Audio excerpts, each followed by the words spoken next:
when we look at the industry, we think it's an industry that is lagging a little bit behind, right? And this is just because the money is in the people that are above 50 years old, and the industry is built to serve that segment of clients. So the disruption is about to happen in the next couple of years. When you look about like the value chain of the industry, you see that today's structure, you have an investor that is talking to an advisor in a wealth management house.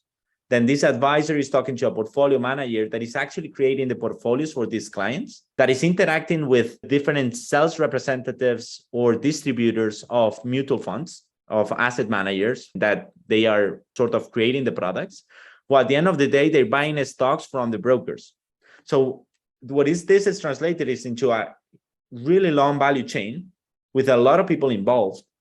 And this ultimately is translated into a really high cost structure and really high fees that ultimately the investor needs to pay, right? So that's the first implication of having this huge value chain, right?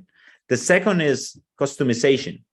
By having such a complex ecosystem, it's really hard to build an experience that is customized to those investors.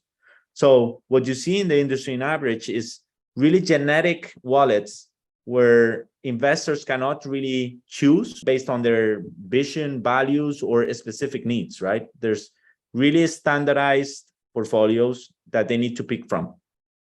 And one last part, like since the ecosystem needs to integrate multiple pieces, it's really hard for the industry to build really digital customer experiences, because they need to integrate multiple layers that they have different levels of maturity in terms of technology. So this is the problem that we see, that is an industry that is not ready to serve the next generation of investors. And that's where we want to play a role. How are we going to be helping the industry be more efficient and covering the needs of this next generation? First part, that how we're going to be doing this is that we believe that people should have portfolios that they are investing directly into the hard asset. So instead of buying structured products, they can go and buy stocks, they can go and buy bonds, they can go and buy cryptocurrencies if they want.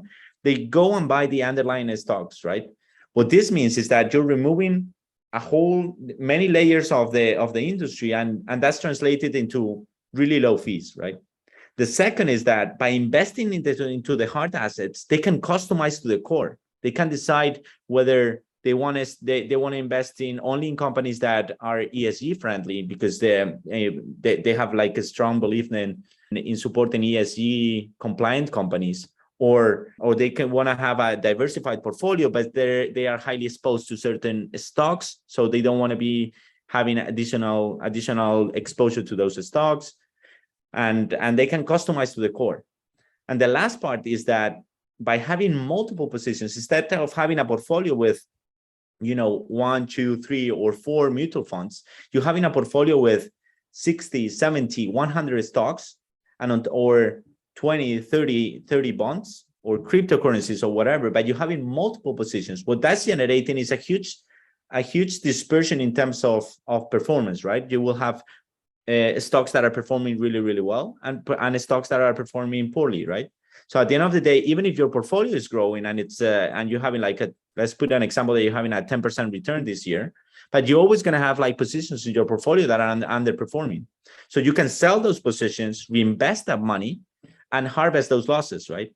And that's really going to depend on your personal situation. So that's why we want to provide the flexibility to the customer to define when they want to harvest those losses, because depending on the year, depending on your personal situation, depending on if you actually need the money right now, it's going to be a right moment for you to harvest or not.